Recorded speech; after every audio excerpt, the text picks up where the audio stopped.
dua kelas hari ini sudah absen dan alhamdulillah sudah ta'aruf ya. Alhamdulillah untuk semester 5 ini saya mengampu mata kuliah KPK Salenta Pendidikan Islam.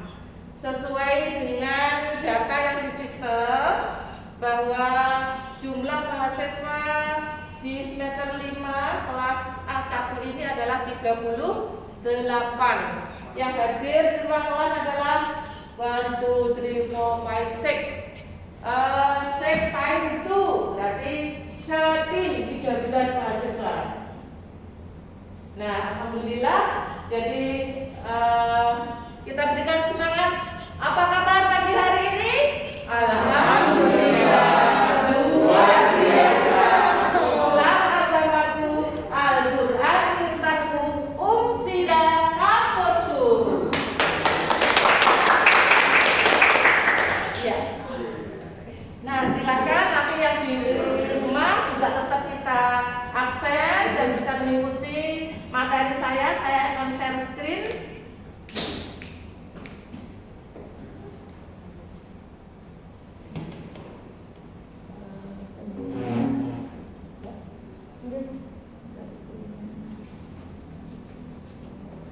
Di rumah bisa lihat ya. Nah, kalau nggak begitu kita sudah unggah materi sudah saya unggah di e-learning presentasinya. Oke. Ada di mahasiswa. Alhamdulillah suasana pandemi di wilayah kita sudah mulai mereda. Tentunya nanti aktivitas kegiatan perkuliahan atau sistem akademik yang ada di Unsida khususnya sudah mulai tahap demi tahap kita kondisikan normal. Karena apa? Saya merasakan sendiri ya. Adik-adik kira-kira selama perkuliahan daring murni sejauh mana kira-kira bahan atau materi yang bisa Anda serap? Alhamdulillah. Tidak bisa maksimal yang jelas ya. Pasti. Nah, itu yang pertama. Yang kedua, kita juga akan kehilangan untuk momen-momen kaitannya dengan suasana kampus. Misalkan adik-adik biasanya saya harapkan ya sekali lagi akan uji alhamdulillah terus bertambah yang masuk di ruang kelas itu, bahwa ilmu yang Anda dapatkan saat di kampus itu tidak lebih dari 30%. Yang lain Anda peroleh dari mana?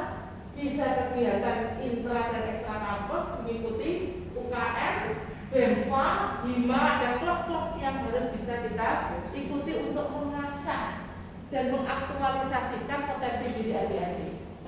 Yang ketiga, Anda juga kampus ini difasilitasi dengan semua sarana prasarana yang sangat lengkap, mulai dari lab bahasa, lab komputer, di FA itu ada lab PAI, lab bengkel belajar, lab micro teaching, kemudian yang perbankan adalah Unibank.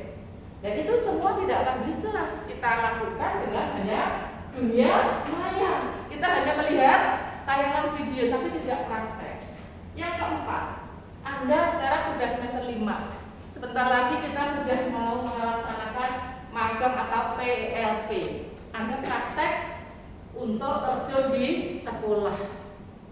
Nah, bayangan saya kalau adik-adik ini nanti tidak praktis itu, misalkan micro teachingnya tidak ada di ruangan dan sebagainya, kira-kira punya sanggup, punya bekal seberapa ya adik-adik untuk terjun di sekolah.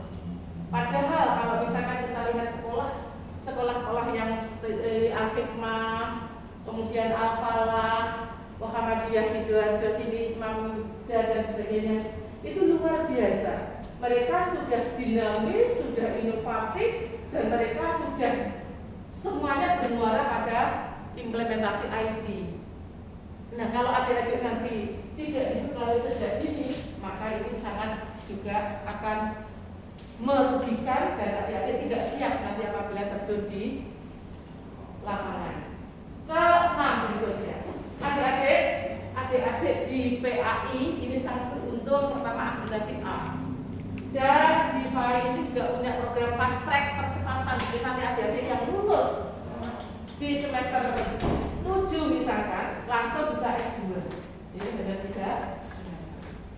Nah, yang berikutnya kita juga bisa lulus tanpa harus skripsi, tapi cukup dengan jurnal atau artikel. Makanya nanti dalam perkuliahan ini saya tidak hanya mengungkapkan tentang materi, tapi saya juga akan memandu, mendampingi adik-adik untuk bisa menulis karya ilmiah yang akan kita submit ke jurnal-jurnal tertentu, sehingga adik-adik pada waktu akhir nanti kelulusan tidak harus membuat skripsi.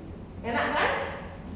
Nah, keunggulannya adik-adik punya karya yang akan dijadikan sebagai suatu monumen, akan dijadikan sebagai suatu kenangan sepanjang hayat selama dunia maya masih ada di muka bumi adik-adik dari adik-adik.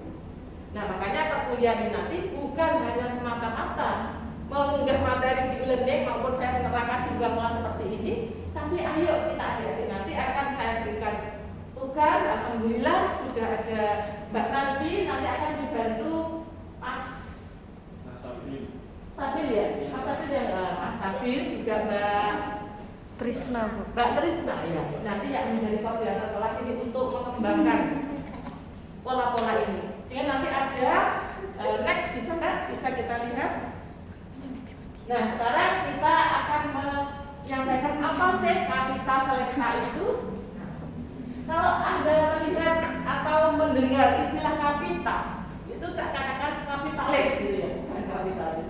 Kapita itu artinya adalah suatu yang bunga rantai berbeberapa koleksi yang terkait dengan hal-hal tertentu. Nah, maka kapita ini jika dipadukan menjadi suatu istilah dengan pendidikan Islam, ya nanti akan kita lihat ada istilah kapita selekta, ada istilah pendidikan agama Islam. Next. Karena ini tidak di Oh iya. Oh iya. Oh iya. Bisa ya. Iya. Langsung aja berikutnya. Berikutnya Mbak. Ya. Nah, jadi KPK itu adalah bunga atau kumpulan hal-hal yang terkait dengan hal-hal tertentu. Nah, kita lihat pendidikan Islam. Pendidikan Islam itu apa? Coba. Apa yang Anda tahu? Anda ini prodinya adalah prodi pendidikan agama Islam. Ada istilah-istilah yang harus kita pahami adik-adik. Ada pendidikan Islam, ada pendidikan agama Islam, ada kependidikan Islam. Coba, kita adalah PAI, pendidikan agama Islam. Kalau dalam konteks secara sistem pendidikan nasional, pendidikan agama Islam itu adalah mata pelajaran yang wajib diberikan oleh seorang pendidik sesuai dengan kurikulum untuk jenjang pendidikan tertentu.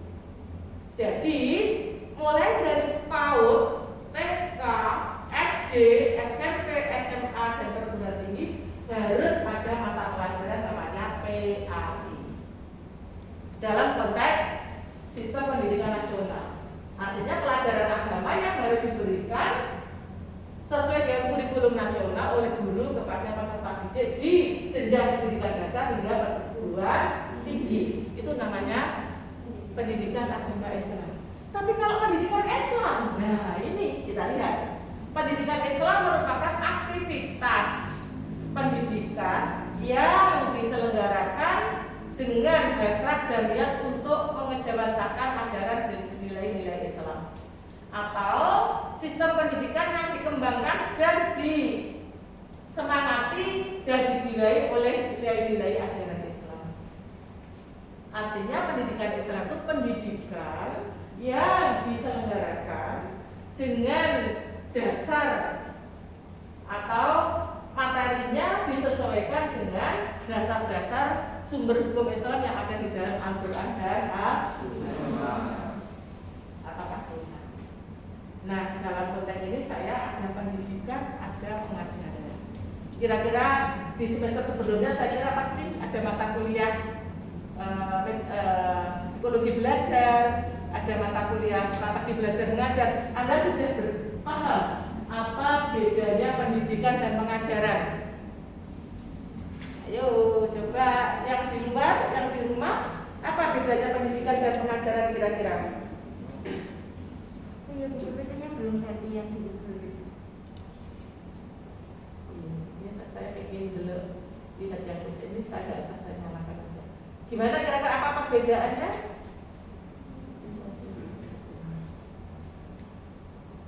Halo adik-adik, Mbak Nunung. Mbak Nunung, apa perbedaan antara pendidikan dan pengajaran, Mbak Nunung? Halo, Mbak Nunung, NIM-nya berapa, Mbak Nunung? Langsung saya absen sekalian. NIM-nya berapa?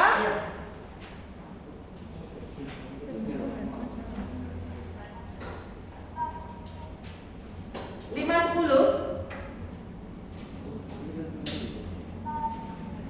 Yang terakhir 010 ya. Ya oke, Mbak Nunung 010. Ayo Mbak Nunung, apa perbedaannya Mbak Nunung? Ya Nunung Endriani, oke Mbak Nunung saya absen sekalian.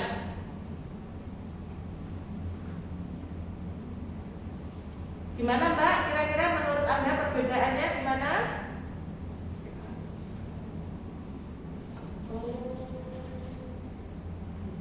Atau mungkin ganti aja Mbak Bilkis. Mbak Bilkis dengan siapa ini? Ya silakan. Rama linknya berapa Mas Rama?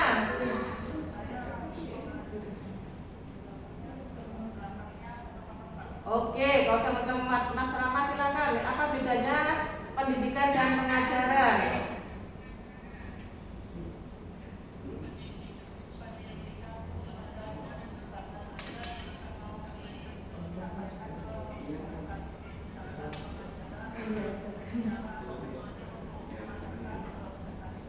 Ya, itu pendapatnya Mas seperti itu. Oke, saya akan menambah satu lagi.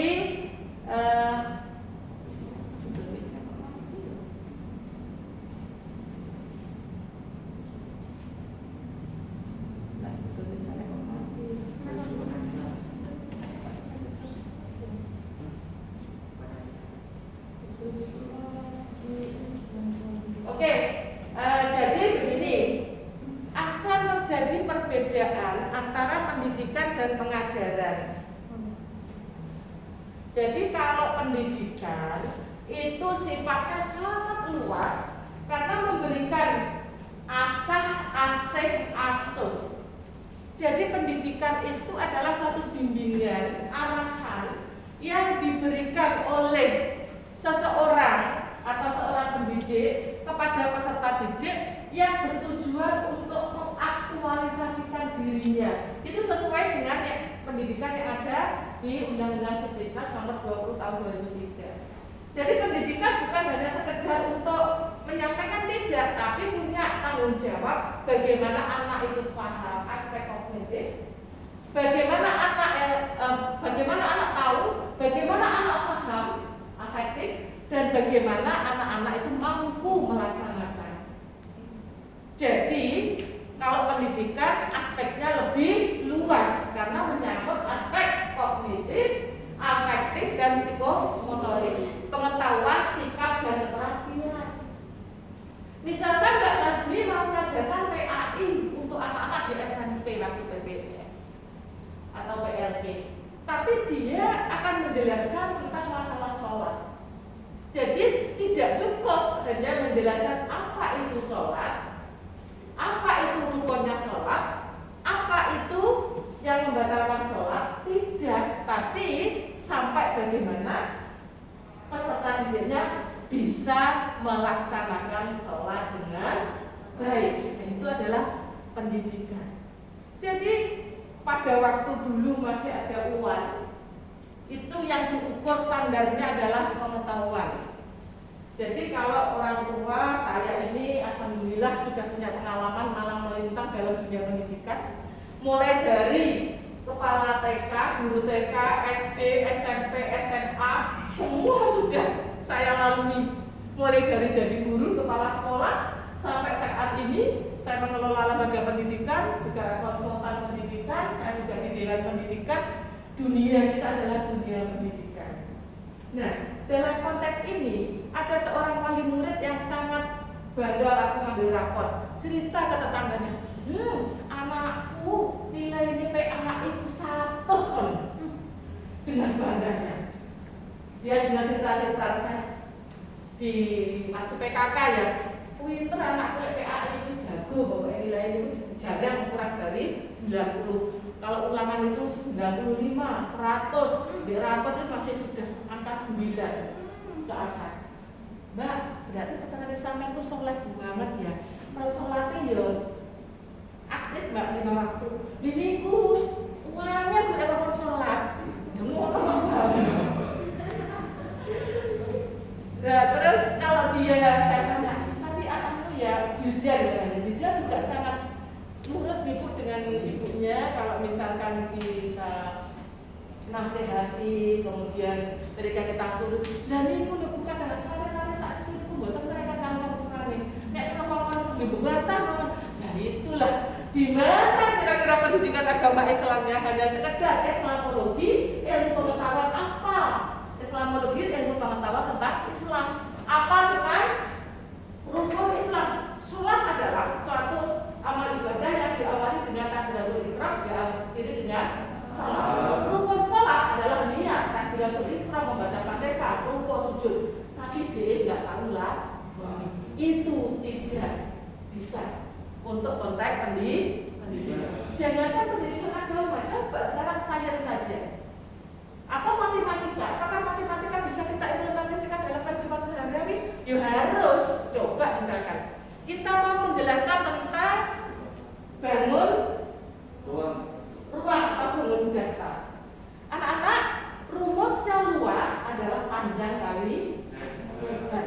Nah, itu tidak bisa hanya sekedar rumus luas adalah panjang kali lebar. Langsung kita anak-anak, Bu Is punya meja, coba diukur meja ini adalah panjangnya 1,2 meter, lebarnya adalah 80 cm, cari luasnya. Anak-anak kita ada ubin ini lihat ini adalah 40 cm, 40 cm, berapa luasnya?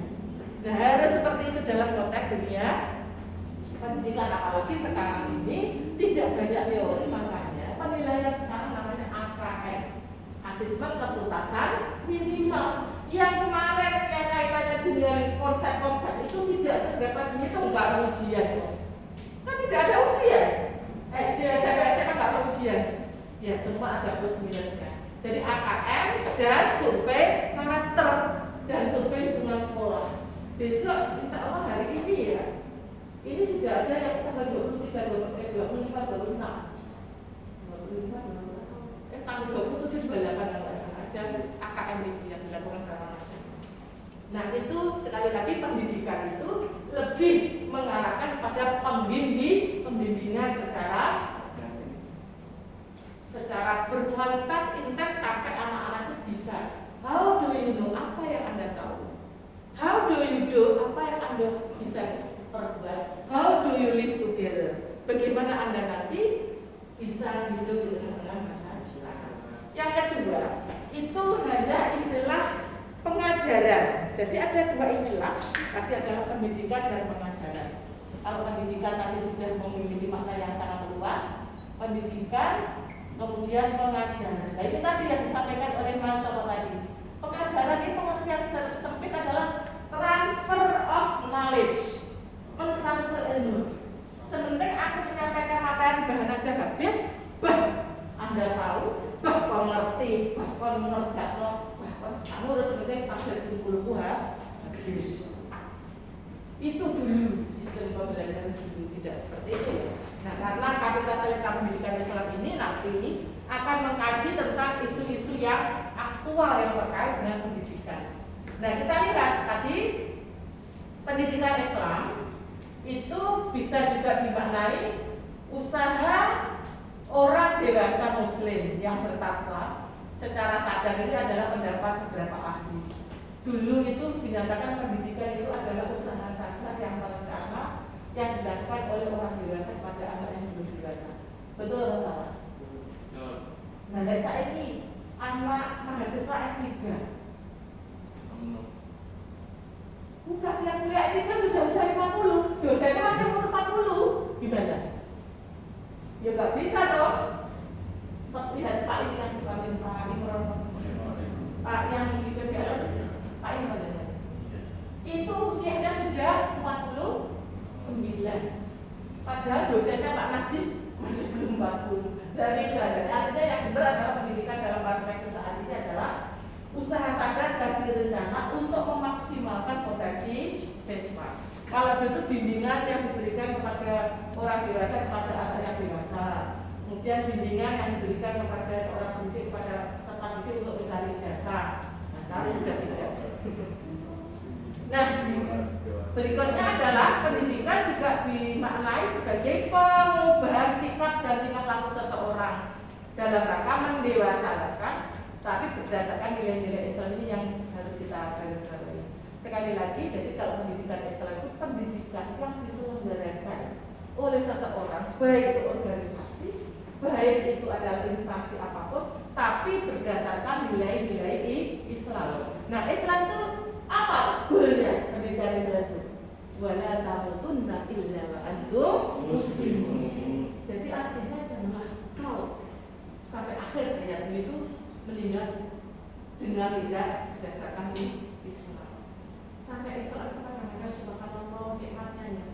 Mulai dari aktivitas kita, bangun tidur sampai tidur kembali itu selalu diberikan aturan, diberikan tuntunan. Bahkan coba bayangkan, sampai itu bersin saja. Coba kalau saya bersin, hai, Anda bilang apa? Kalau saya bilang alhamdulillah, Anda bilang? Saya bilang lagi, yahdikumullah wa yuslihu balakum. Begitu indahnya. Kita mau naik motor, mau berangkat kuliah harus doa bismillah. Begitu indahnya, begitu nikmatnya seorang muslim apabila dia menjiwai nilai-nilai Islam ini. Nah, dalam konteks pendidikan Islam ini bisa dimaknai proses pendidikan yang terjadi di lembaga pendidikan, pesantren, madrasah dan sekolah yang dikelola dan dijiwai dengan nilai Islam. Jadi nanti maksud saya kapita selekta nanti ruang lingkup kajian ya, karena pendidikan Islam, jadi nanti adalah kapita selekta adalah mata kuliah yang akan mengkaji tentang isu-isu strategis yang terkait dengan pendidikan Islam. Nah, sekarang lembaga pendidikan Islam itu coraknya apa? Sekolah, madrasah, dan pesantren. Pertanyaan saya, Mas apa namanya? Amir, apa ya? Oh, ini Mas Bayu. Mas Bayu, coba sampaikan Anda dari SMA atau dari Aliyah, Mas? SMA-nya dulu dari mana, Mas Bayu? Dari SMA Islam. SMA Islam, lain SMA Islam. Coba. Saya diberikan gambaran secara umum. Corak lembaga pendidikan di Indonesia itu sangat beragam. Coba. Seharusnya kita ini lembaga pendidikan ini dikelola oleh dua kementerian. Yang namanya sekolah mulai dari SD, SMP, SMA itu dibina dan dipayungi oleh namanya Kementerian Pendidikan dan Kebudayaan. So Kementerian ini Mas Madi Makar itu. Sementara sekolah bukan sekolah, sebenarnya madrasah. Apa bedanya madrasah? Sebenarnya madrasah itu artinya juga sekolah. Madrasah itu artinya juga sekolah, cuma pakai bahasa Arab. Madrasah ini adalah lembaga pendidikan yang bercorak dari MI, Madrasah Ibtidaiyah, Madrasah Sanawiyah, Madrasah Aliyah sampai PTKIS atau PTKIN. Nah, Anda biar tahu PTKIN, Perguruan Tinggi Keagamaan Islam Negeri. Kalau S itu adalah swasta. PTKIN Perguruan Tinggi Keagamaan Islam Negeri, UIN dulu namanya IAIN. Kemudian seiring dengan Islamisasi ilmu pengetahuan di akhirnya menjadi UIN. Itu apa bedanya IAIN dan UIN? Aku masuk dalam kajian ini. Kalau IAIN sesuai dengan awal berdirinya tahun 65 yang di Yogyakarta itu hanya fokus pada kajian-kajian keislaman. Fakultasnya hanya fakultas dakwah, fakultas syariah, usuluddin, adab, tarbiyah. Pokoknya yang mengkaji tentang keislaman. Begitu sudah melakukan merger dan melakukan semacam pembaharuan terintegrasi antara sains dan religion, maka berubah menjadi UIN, Universitas Islam Negeri. Nah, akhirnya membuka rumpun-rumpun keilmuan yang non agama. UIN Jakarta punya fakultas kedokteran di UU, fakultas saintek, fakultas ekonomi dan bisnis di Malang, di Jogja, semuanya begitu. Akhirnya nanti terintegrasi antara ilmu-ilmu keagamaan dengan ilmu-ilmu umum atau sains dalam rangka untuk mewujudkan Islam itu tidak ada dikotomi ilmu, tidak ada pembagian ilmu bahwa umat Islam harus belajar agama saja, tidak, karena semua itu esensinya adalah ilmunya Allah. Iqra bismi rabbikal ladzi khalaq. Dengan demikian itu tadi saya katakan. Oke ya, yang MI, MTS di bawah Kementerian Agama, sekolah-sekolah di bawah Kementerian Pendidikan dan Kebudayaan. Itu apabila lembaga dalam konteks dalam lembaga yang sifatnya adalah negeri. Sekolah negeri dan swasta jumlahnya banyak swasta. Coba yang swasta, organisasi keagamaan di sekolah seperti NU, Muhammadiyah, Persis, punya sekolah kan? Sampai Hindu, Buddha, Kristen tambah banyak. Yang namanya Petra, Santo Carlo, Santa Maria, kemudian Santo Yosef, itu punyanya Petra itu punyanya Kristen, sekolah kan. Nah sekarang yang namanya punyanya masing-masing kor iki dinas pemerintah dua sekolah, polisi dua sekolah namanya Bayangkara. Bayangkara itu kan sekolah kepolisian. Angkatan Laut dua sekolah di sini Hangtua ya, sama tahu kan? SD Hangtua itu gak sama angkatan. Belum lagi sampai pabrik perusahaan itu saya itu dua sekolah. Sampurna, Petro, Pertamina, ya Allah, sampai organisasi keagamaan dari sekolah, PKS, dari sekolah, insan sampai IJIT itu. Nah itu yang harus kita nanti harus itu adalah kenapa hal ini bisa terjadi. Nah, ini tadi harapan Anda harus menjadi kajian kita. Dan ternyata kalau kita analisis kira-kira jumlah sekolah negeri dan swasta itu perbedaannya bisa 1 berbanding 10. Sekarang misalkan SMA negeri di Sidoarjo itu jumlahnya hanya berapa? 13. SMP-nya 44. SMP swasta kalau 100 libur lebih jumlahnya, karena memang pemerintah tidak mampu, artinya belum bisa mewadai atau mendirikan sekolah negeri yang harus didanai secara menyeluruh oleh pemerintah. Kalau sekolah swasta didirikan oleh masyarakat sampai pada kebijakan-kebijakan yang oleh masyarakat, baik perorangan, organisasi maupun pihak-pihak instansi lain. Nah itu adalah kapital selekta pendidikan Islam, nanti isunya seperti itu. Nah ini esensi pendidikan saya kira sudah Mbak naik berikutnya. Dan tujuan pendidikan Islam nanti ini nanti akan bisa Anda kaji sendiri. Intinya tujuan pendidikan itu adalah ada tujuan umum, tujuan sementara, ada tujuan khusus. Tapi yang paling penting adalah ini, membimbing, mengarahkan, mendidik seorang peserta didik untuk memahami dan mempelajari ajaran Islam yang diharapkan memberikan ini intelligence question atau multiple intelligence. Intelligence question kecerdasan secara intelektual, kemudian untuk olah pikir tadi ya, kemudian EQ kecerdasan emosional question, dan SQ spiritual question. Nah, next. Ini saya kira nanti kita terakhir insan kamil lagi. Nah, ini nanti Anda baca sendiri. Saya akan memberikan tip-tip akhir kontrak perkuliahan kita. Nanti Anda baca sendiri. Nah begini,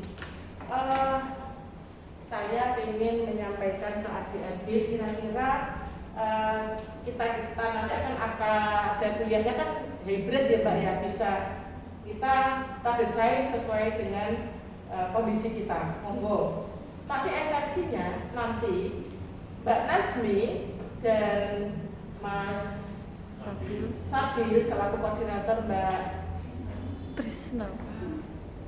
Mbak Trisna akan melakukan membagi tugas ini.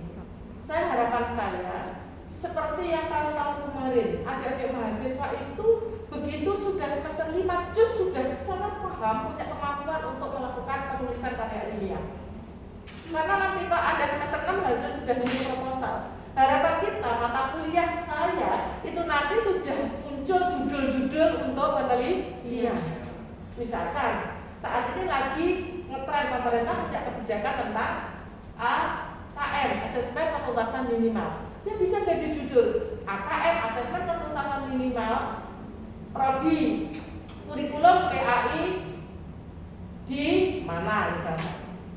Atau mungkin kita judul yang paling ngetren sekarang Merdeka Belajar dan Kampus Merdeka. Implementasi program Merdeka Belajar di sekolah dan. Jadi judul. Sekarang pesantren, karena nanti kajian kita adalah pesantren, sekolah dan madrasah. Sekarang modernisasi pesantren yang luar biasa. Pesantren itu sekarang setelah pandemi ini malah banyak diminati. Kalau sekolah-sekolah yang lain kan susah mencari murid, pesantren itu kebingungan nolak murid. Karena apa? Pikir-pikir orang tuanya dimasukkan di pesantren ternyata anak-anak tetap sekolah, dapat ilmu agama, dapat ilmu umum. Tema-tema kajian sudah saya unggah di e-learning. Nanti di situ ada mulai dari corak lembaga pendidikan Islam. Misalkan sekolah, madrasah dan pesantren. Kita bisa ambil judul, misalkan implementasi kurikulum PAI di konsep pesantren terpadu studi di judul. Misalkan mau ngaji tentang Merdeka Belajar, ketuntasan Merdeka Belajar dalam kurikulum PAI di SMA mana, jadi judul. Nah kadang-kadang sudah mulai akhir itu kesulitan mahasiswa cari judul. Saya bilang ya sampai kesulitan mahasiswa PAI mencari judul itu jadi judul. Nah harapan saya tema-tema yang sudah saya anggap ini nanti ya ini kan juga tema-tema semuanya.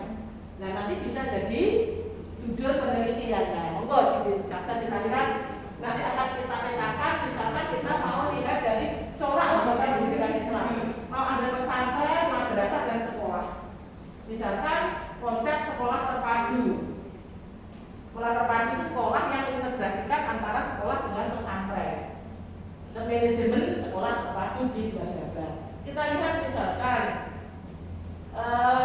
posisi pesantren mau jadi kajian teoritis tentang kedudukan pesantren dan madrasah dalam undang-undang sistem pendidikan nasional. Dan nanti penelitian Anda itu bisa penelitian library research berdasarkan buku-buku atau referensi, bisa file research di lapangan. Coraknya bisa kuantitatif, bisa kualitatif. Kalau misalnya menguji tentang angka-angka misalkan pengaruh antara lulusan siswa di masa COVID dan non-COVID studi di Belanda. Contohnya anak pada waktu kelas 6 yang sekarang masuk SMP itu betul-betul mengawali guru SMP itu pendek-pendek, masa matematika aja loh, yang namanya bangun ruang, bangun data gak iso. Perkalian loh, saya kemarin di bimbingan anak tak lihat guru-guru gimana Bu Is, kenapa? Ini anak-anak kelas 5 perkalian aja nggak bisa. Karena 1,5 tahun dia nggak sekolah. Sekolahnya sekolah online, tidak pernah diukur. Dan mereka kalau matematika, menjalankan matematika tidak tatap muka. Kalau tatap muka kadang-kadang nggak paham. Bahasa Inggris juga begitu, bahasa Arab juga begitu. Nah inilah kesulitannya tentang kalau misalkan problematika pembelajaran matematika di masa pandemi COVID. Ya, jadi judul itu. Nah, banyak hal, misalkan sekarang lagi konsep hybrid, kita keunggulan proses pembelajaran menggunakan hybrid learning di Fakultas Agama Islam. Jadi judul itu. Nah, ini kan harus seperti nanti kita lihat misalkan ada Mbak problem-problem ini, kemudian kampus merdeka. Jadi misalkan kebijakan kampus merdeka dan pengaruhnya terhadap kompetensi mahasiswa Fayum Sidahu. Jadi judul bagus ini. Nah, ini kan artinya nanti dari tema-tema ini akan cari judul.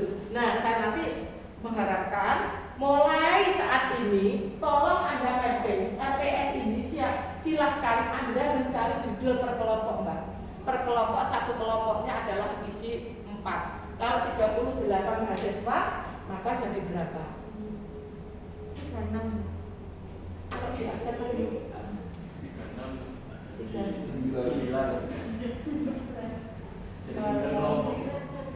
A1 36 ya Mbak?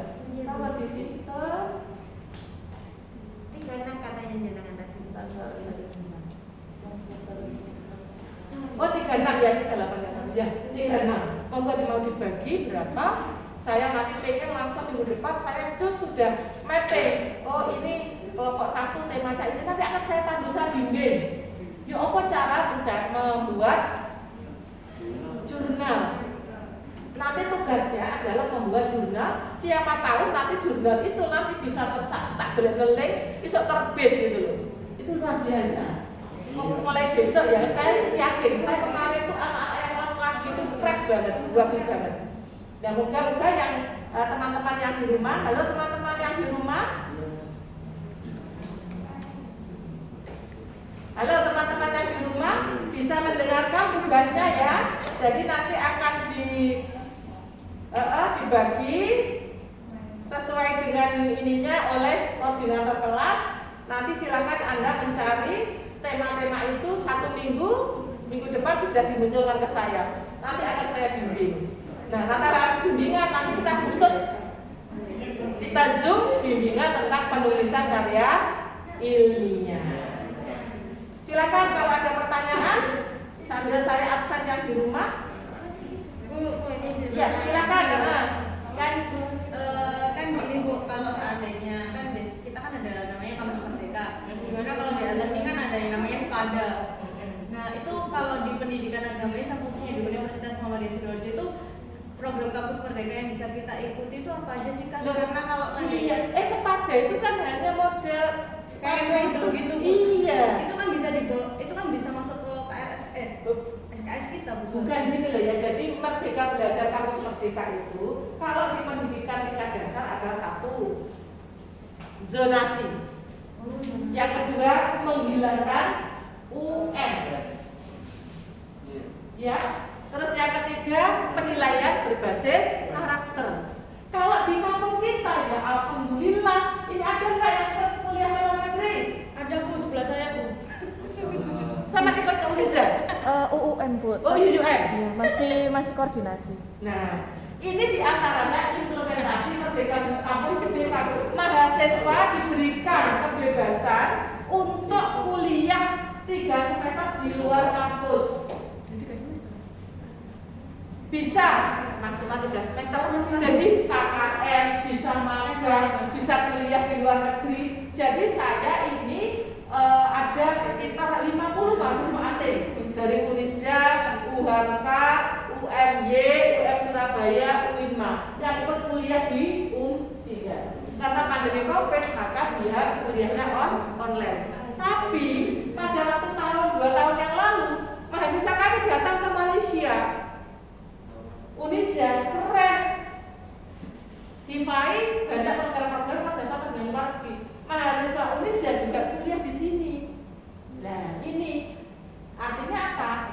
merdeka diantaranya seperti itu.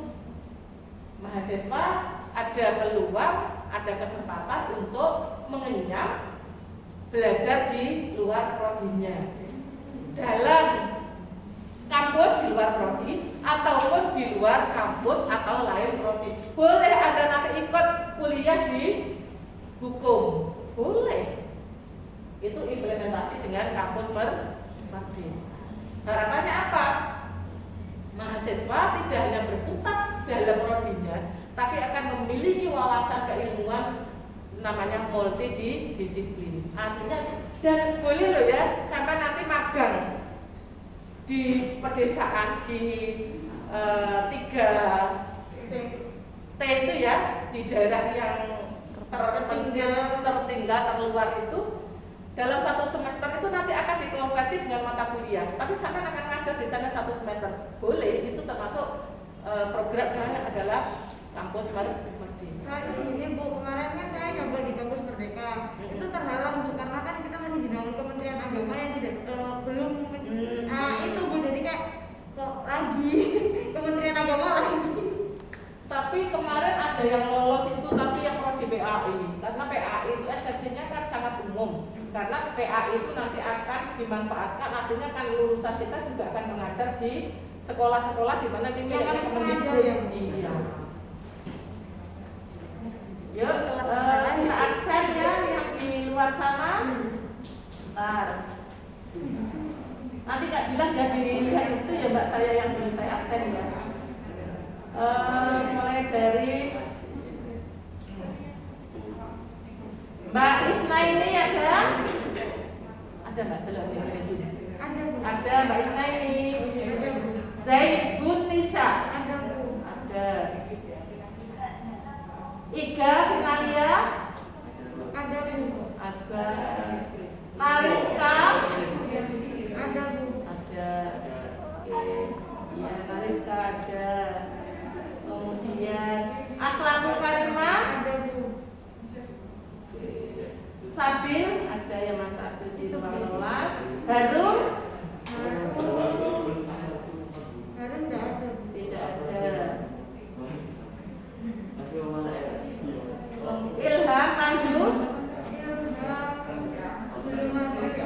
Ilham belum ada di ruang Zoom. Trisna, Mbak Trisna ada di ruang ini ya. Naila Ada Bu. ada. Amirul ada. Amanda Ada Bu. ada. Oke. Ismail Wahyu Ismawayu ada Bu. Ismawama. ada. Ada Bu Ismawama. Irene Irena ada Bu. Irena Laili. Irene Laili. Irene Mardiani Laili ya. Oke. Faiza Faiza Tunisa. ya.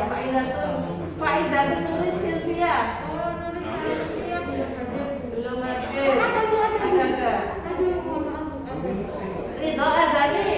Mas Ridho ada di ruang kelas. Hamdan nampak ya. Ramdan tadi juga saya. Riris ada, Salsabila ada, Ari Retno ada, Mbak Nasri, oke, Bayu ada yang Mas Bayu tadi di kelas, Mbak Cindy ada, Ini ada di kelas, Mas Sihab Sihab. Sihab ada Bu. ada, Bilkis Bilkis hadir Bu. hadir, Salsa Dea Salsa Dea hadir Bu. hadir, Faidil Fatansa Muhammad Faidil Fatansa Tadi sumbernya ada Bu. sempat masuk tadi menghilang. Iya. Ya, dikasih dia aja. Fauzia Indonesia. Ada Bu. Oke. Ya, saya sapa terakhir kali ya. Adik-adik yang di rumah, tolong ikuti perkuliahan dengan sesama ya Mbak ya. Jangan nanti semua saya harapkan kita adik-adik yang kelas pagi ini adalah adik-adik yang memiliki kualitas yang unggul. Nanti lulus tepat waktu dan siapa tahu nanti langsung S2 ya. Amin. Sanggup dengan